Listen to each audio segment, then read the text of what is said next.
You're listening to The KYLO Show, the podcast where we talk about how to keep your love on no matter what and why whole healthy families are going to save the world. And it starts right now.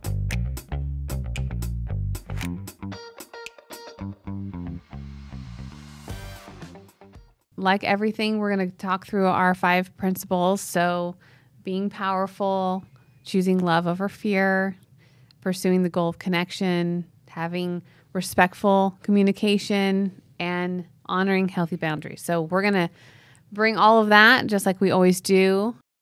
This, goes back to the garden, when Adam and Eve decided to switch governments. When they went away from the goodness of the Father, all their needs met, one rule, just so they know they have a ruler, and the serpent comes along and tempts them with, oh, so you have a ruler, huh? Oh, see, God's afraid that if you break his rule, you'll be the rule maker. And that deception, it appeals to the self-preservation. Got to save myself. Got to protect myself. I got to watch out for myself. It's all about me and myself. It's all that stuff. And boom, over there now, looking through a perverted lens of everything, including the Father. I can't see my Father anymore. All I can see is somebody who wants to hurt me. And I'm on my own.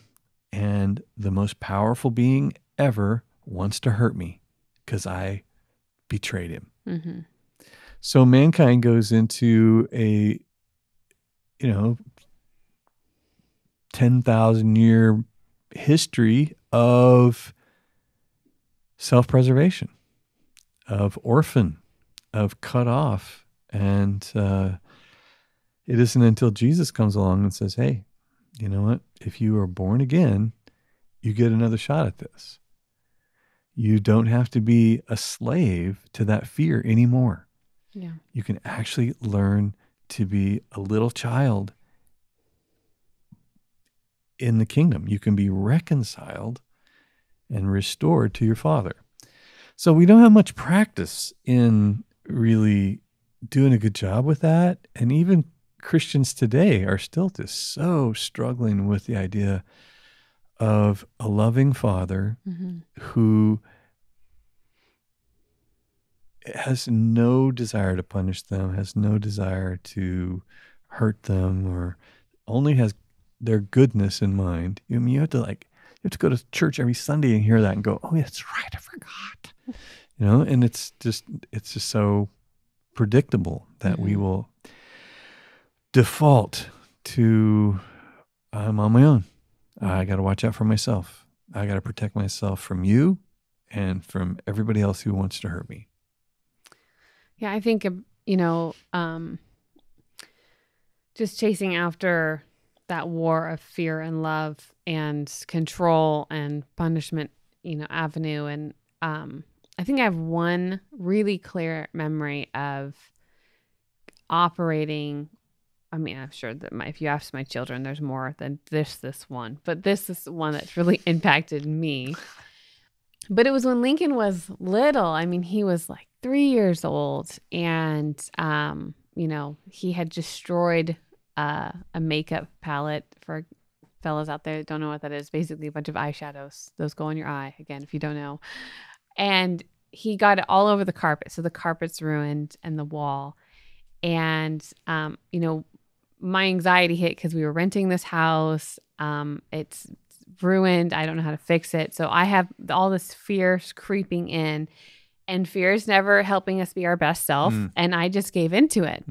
So my default, like we've talked about before, is that rage monster. So the control monster came out and scary, angry, crazy. And I remember picking him up because he was covered in like black and brown eyeshadow, glittery. I mean, looking at it now, it's funny. But in the moment, I was not funny. I was very scary, really. And I remember putting him in the shower. Again, he's like 3. And my face and my tone and my words were all just really punishing. Mm-hmm. And I remember going in and trying to clean it up and just in the swirl of it's all about me. Like what's going to happen to me? How am I going to have to, just all I cared about was myself. And I go back into the bathroom to find Lincoln. As I come in the bathroom, he goes to the corner of the bathroom to get away from me. And he's just weeping. And I look at him and like, what is he doing? Why is he in the corner? And as I get closer, I can see that he's just terrified. Mm. And I'm like, oh my gosh, I have let fear win in our relationship over love, over makeup. Mm. And I just watched him just cower from me, which that's the moment where usually if I let myself go too long in the story, I will start crying. But I just remember crawling in the shower, fully dressed with him and hugging him and just weeping and apologizing because it was just the power of fear was so easy to partner with and is all consuming. Mm-hmm. And the sacrifice was my son, which is this crazy thing that I feel like we face often of not really knowing how easy it is to say yes to fear. When you think love would be so easy to say, that sounds great, but it's in those moments of where we just partner with the selfishness, I feel like, and the anxiety and swirl that we dismiss all that God's ever told us.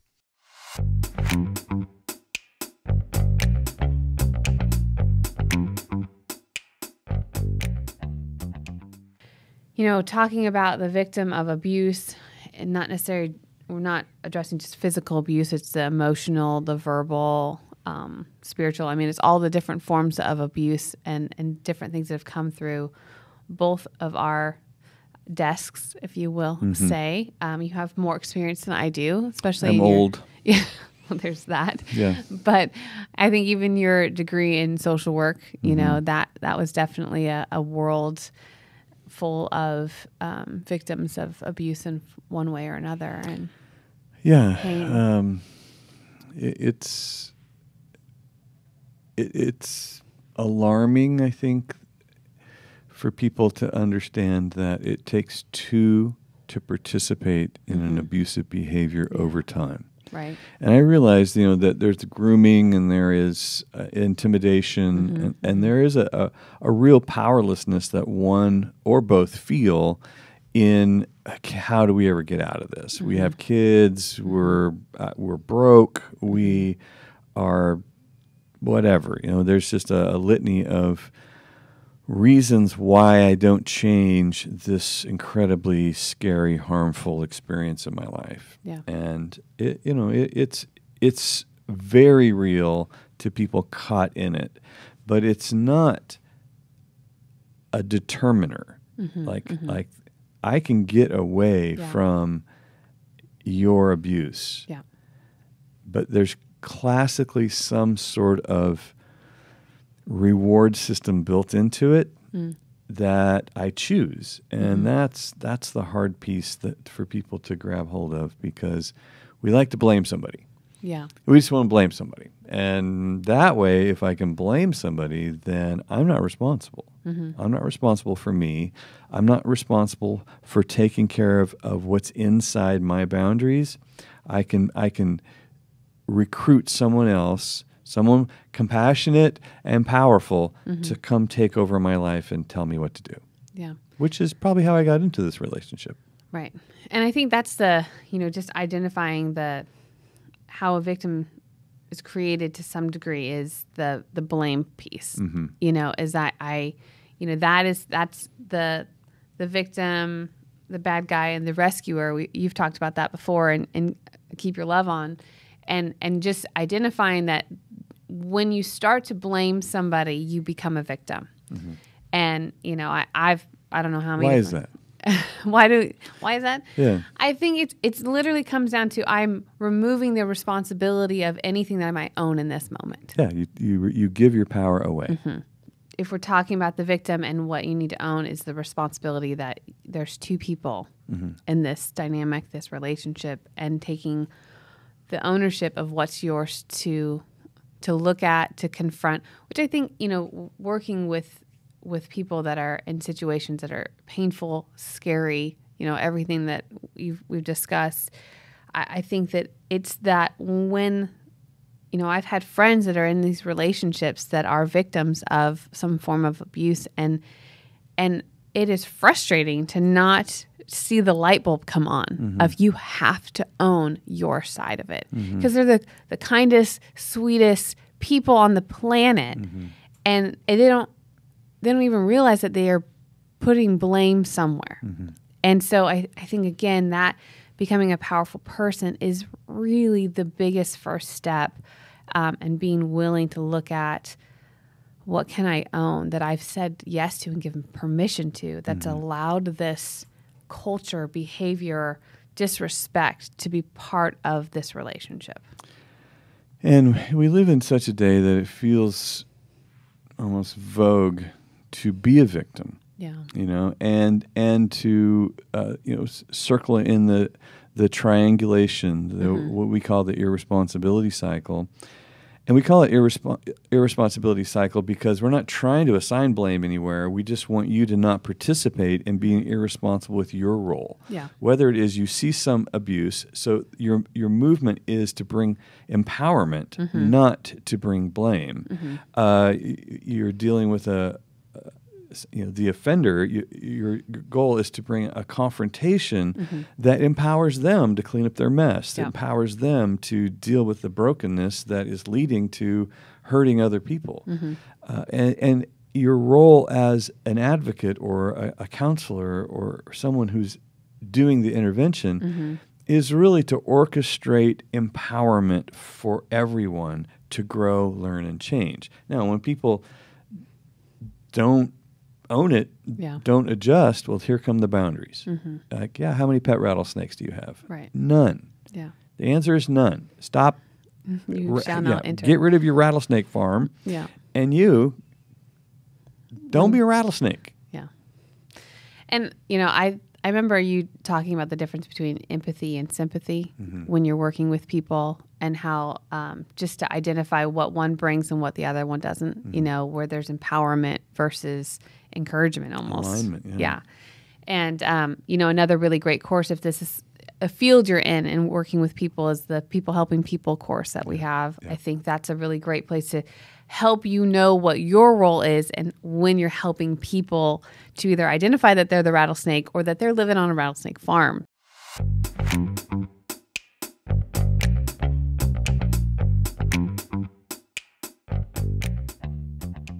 So what we're going to talk about today is really kind of the bad guy in this. We talked about the victim in the last two parts, so we're going to chase after the bad guy, and really, the irresponsibility cycle that comes with the bad guy as well. And this is really how you have triangulation. This is how you create the cycle in the first place, is you find a bad guy. Yep. As soon as you're successful in that mission, ta-da! Here we go. Here goes irresponsibility, run amok. I've sat underneath this message so many times on KYLO tours and different things like that.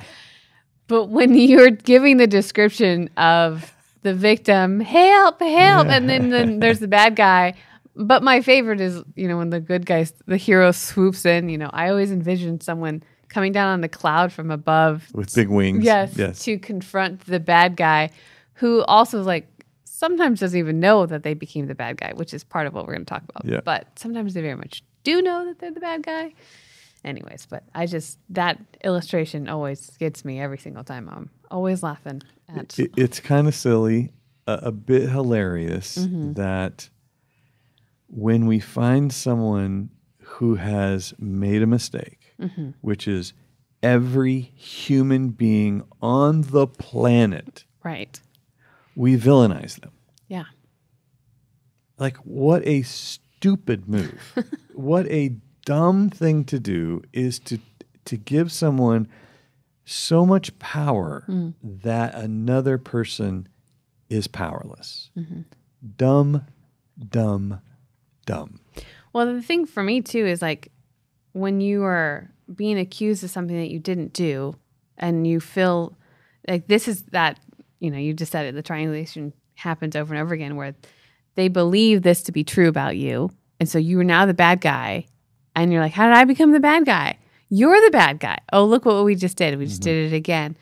And it's just crazy to watch how this unravels and just becomes people's way of thinking, feeling, and living is through this lens of bad guys are everywhere, out to get them, and we have to accuse them. So, I mean, really, it's all about, blaming someone for your pain, or what would you say there? Blaming someone for the injustice, or is it multiple different words?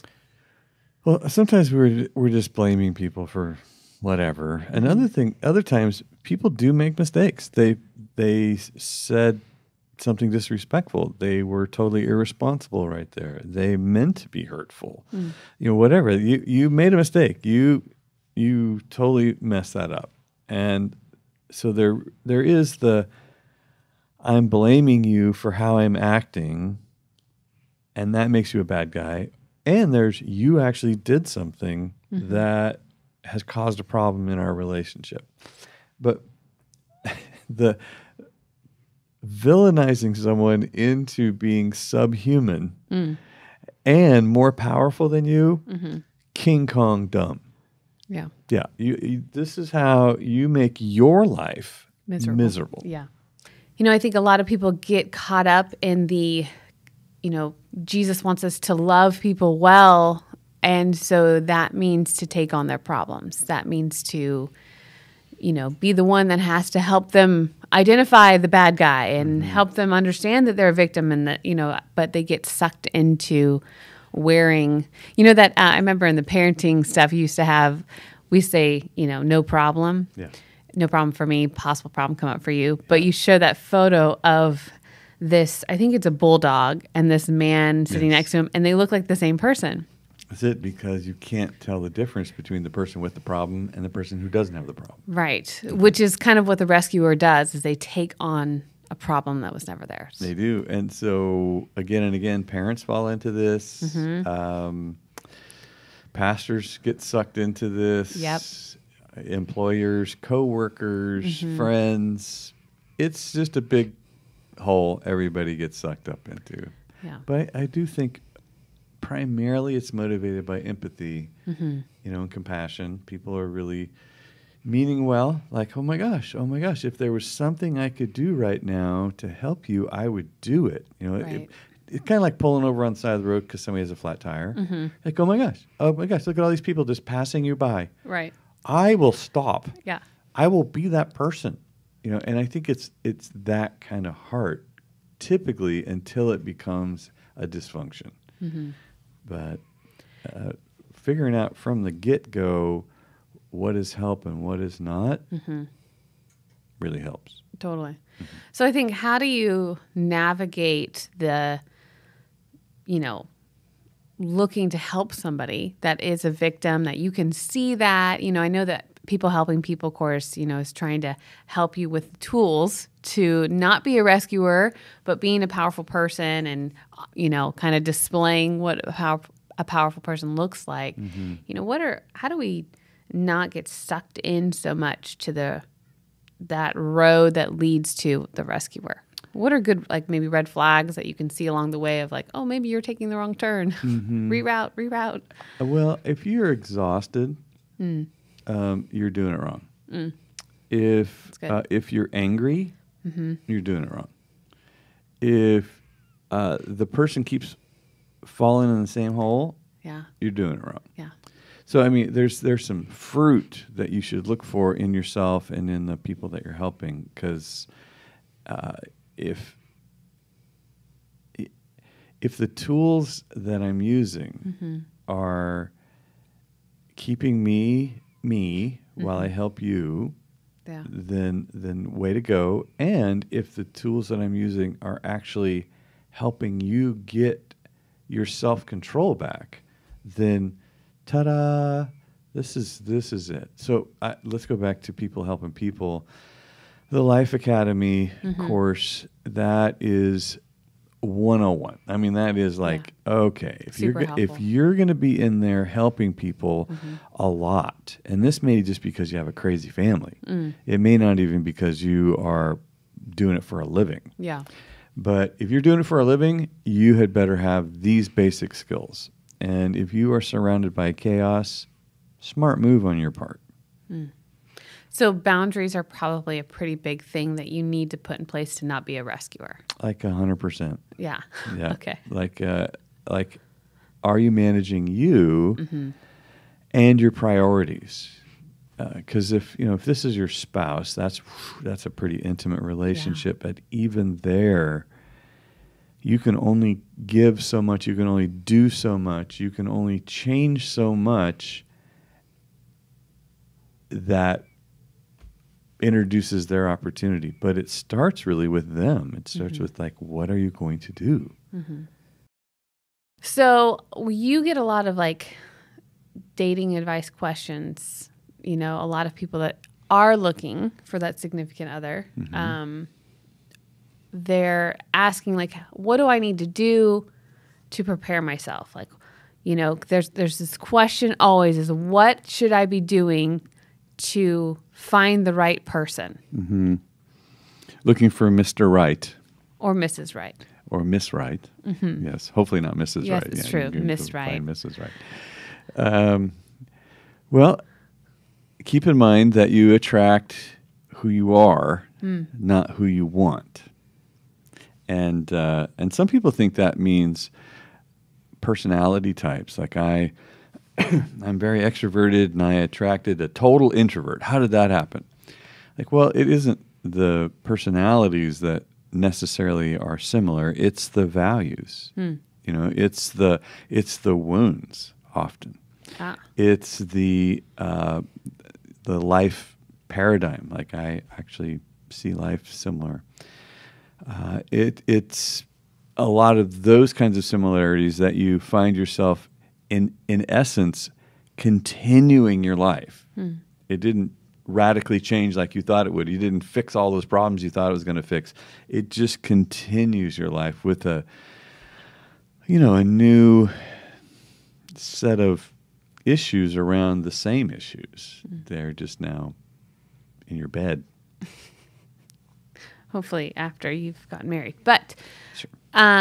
So you are attracting who you are, not necessarily who you want. I think I love how you just put that, because I think a lot of times, I mean, I'll speak for myself as a female, but, listing out all the things that I think I want, that I'm going to find, in this perfect mate, and I would say that my list when creating for Ben, if I could make my husband back in the day, there's a lot of things I think that Ben definitely checked off, but I think there's other things in there that I probably just thought were what I wanted. And, looking at us now, I'm like, oh, I attracted who I am, the things that are important to me, the core values that I had that maybe didn't make the list. But I think I think we're often trying to better ourselves by bringing someone else that might be better than us in, and instead of being willing to maybe work on the stuff that we've got going on. Yeah. I mean, there is something to marrying up, that's true for a lot of people. I tried to marry up, and that's probably true when you compare your strengths and weaknesses and that sort of thing. You're like, oh, they're really good at this, and that'll help me. Yeah. Like, right.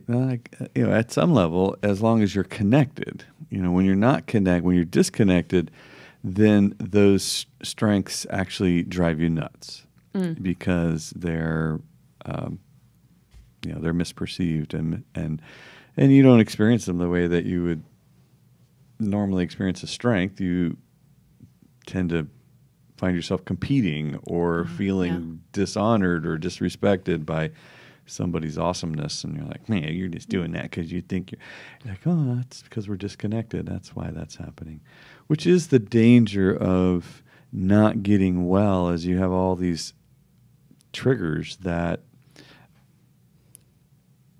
are like booby traps laying around in your life, and this person's walking along and and you're walking along in their life, and because we've both settled into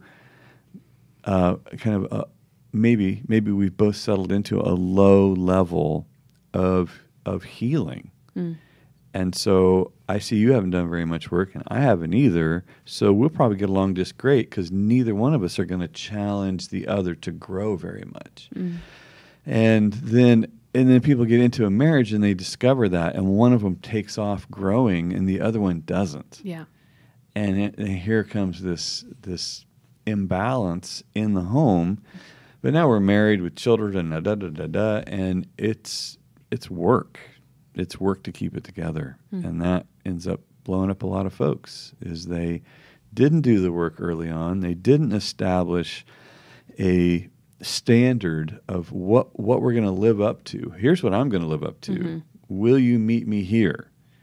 And the other person, while dating, has to kind of consider like, well, wow, I've never had anybody challenge me like this. I'm up for the challenge. Like, great. Well, then that was a mutually beneficial encounter, meeting each other, because we will challenge and match each other as we go.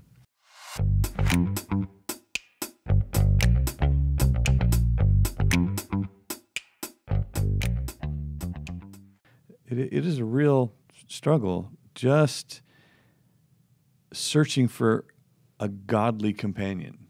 And who is that? What is that? Are we just people that go to a hip church? Yeah. But we still look exactly like everybody else around us and live exactly like everyone around us. I mean, that's kind of the dilemma is who do you surround yourself with? Because there you'll be. Yeah. I think, again, not having clarity to the community you should have that's going to help promote something that's godly, and help you stay strong to being a powerful person. Because I feel like that's really what you're trying to do in this dating realm is live powerfully and understand, what has God called us to in the search of dating. Is it to go from bed to bed, or is it to find someone that we want to love and serve and give our life to in the covenant of marriage? Which then it asks the question, how long am I supposed to date this person? How long should we be checking off these boxes? Is it 6 months? Is it 3 months? Is it 3 years? Is it, what are you searching for to find, okay, this is it. We did it. Okay, this is good. Because I think there's a lot of even doubt and question to, I don't know the timeline. What am I looking for? When do I round the corner and see the, sign that this is good to go? It's a little bit like buying a house. Like, which house should I buy? Yeah. Well, which one do you want? Yeah. I don't know. Well, how much money do you have? None. Okay, well, that kind of sets you over here. Do you want to buy one of these? Not really. I want to buy one of those. I want to buy one like I grew up in. I want to buy one like my parents had. Okay, well, how much are those? Expensive. Okay, well, maybe you should wait. I don't want to wait. Yeah. Well, what are you going to do? I'm going to get one of these little ones and a lot of debt. That sounds fun. Yeah, like, well, wow, well, okay, well, that actually is a character conversation. Yeah. Is I don't want to wait. I want what I want. I want it now. I'm just going to do it. Yeah. And you're like, okay, well, not a lot of thought went into getting into that situation, but a lot of thought will go into being in that situation. Yeah. And I think that's the tension of how long should you date? I know people that are very successful in marriage that didn't date for very long, that, very short period of time. I mean, I think people would say that about Ben and I a little bit. We were really young. But I feel like the character match and the lineup of looking for a godly person was very high on the list of things, the non-negotiables. So I think that's, part of the being a powerful person is really having some clarity to your yes, which we've talked about a lot. So you know what to say no to, and maybe the timeline is the no. I'm not ready to get married next month or in 3 months. Well, I think when you set yourself up for the who I'm going to marry, the duration of an engagement is much more variable because I'm going to marry someone whose leader is Jesus. Yeah. Like, okay, that changes a whole bunch of stuff. They have to break that to break this. Mm-hmm. So, okay, well, I'm watching you with that. I admire that about you. I'm impressed enough with you and Jesus that I want to move closer to that. Mm-hmm. And I value and respect the way that you treat your body and the way you treat mine. That's admirable. That's important to me. Yeah. And you seem like a healthy person, and then we bust out the 5-pack. We go, are you powerful? Yeah. Are you fitting all those things? Yeah. Can you honor? And I think if you keep that in front of you, the odds of this working out is tremendous. Mm-hmm. So testing it out for too long, it's like, well, I found what I was looking for. Yeah. It has next to nothing to do with how much money you have, how much potentially we'll have, how tall, how short, how light, how dark, how funny. Funny should be up there somewhere. I think having fun together is up there. Yeah, but there's a lot of people that enjoy each other's company and they're not very funny. Yeah, but they still have fun together. They enjoy each other. Yeah. I think even part of the tension is trusting God in the process of His timeline rather than your timeline. Mm-hmm. And I think that's part of the, there's, again, working with young couples and doing the defining the relationship course. There's always, I will make a generalized statement here. It's usually the ladies that are pushing a timeline, getting engaged, getting married. They had set on their heart that spring wedding, and now it is winter. So we need to get that ring out so we can get the guest list officially, set. And I'm sure there's fellas out there, I'm sure, that do this as well, but no. No. Okay. Well, maybe there are some, but I think the reality of the urgency and excitement, we sometimes disregard the timeline that maybe the Lord's trying to highlight things, which is putting in front of you, the 5 principles, or even in the defining the relationship course. I've talked to so many people that said they went through that course 4 times with 4 different people until they got to the right one. Yeah, great idea. And I'm like, oh, this is kind of like a dating sift. You're just trying to find that your goal panning, and they're able to go through there. And so I think that's a huge resource for if you're trying to do this well, and that's exactly what it's for. And staying powerful in the process and not getting caught up in the culture and not getting swept away by the desires and fantasies, but really leaning into God's timing. Yeah. And marriage is a bad spot to figure out that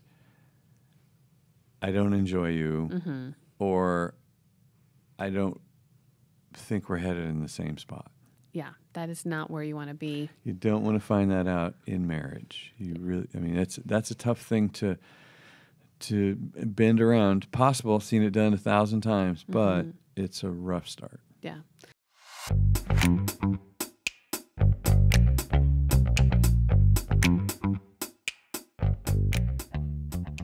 You have to tell them the analogy of the airport.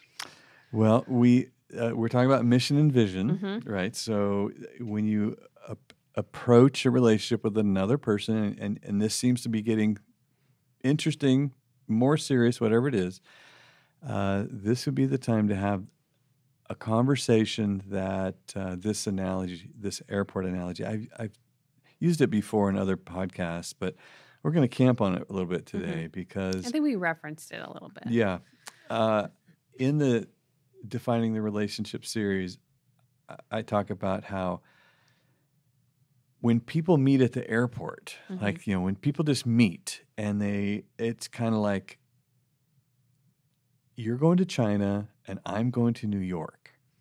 And we've made this amazing connection in the restaurant at the airport. And we're talking more and more. And pretty soon I realized, oh my gosh, you like Diet Coke and I like Diet Coke. This is amazing. This must be just a prophetic sign that we should do something with all this. And I don't even check to where you're going until it's time for you to go to your gate. And I don't want this to be over. So I go change my ticket from New York to China. That's a big adjustment. Yeah, I just want to stay in this. And so you're going to China. I was going to New York, but now I'm going to China because I want to be with you. So we now end up in China. And one day, years later, I wake up and I remember I've actually have a calling to New York. I actually have a vision for New York. I actually am supposed to be in New York. But now that I sacrificed everything because I didn't set a limit with myself or with you, I am now a victim, a prisoner in a marriage in China. How could this have happened? Oh God, why didn't you save me from that? And here we go. Here we go. If I've heard it once, I've heard it 100 times. And that is, I don't want to do what I said I would do. I actually want to do something very different. And this person doesn't seem to care. Because they were always going to China? Because they were always going to China, and they don't seem to care about my passion for New York. So this is definitely what not to do. This is what so many people do. So how do you even... This is obviously the airport example, but how does this happen? How does this start to happen where do we go awry? How do I even get on this plane? Like, what does that look like in a real situation? I think, just it often happens because only one of the two of us have a vision. Okay. And I just say yes. And then one day I wake up and I'm starting to realize, wait a minute, I am here. I didn't realize I was here all this time, and now I'm here.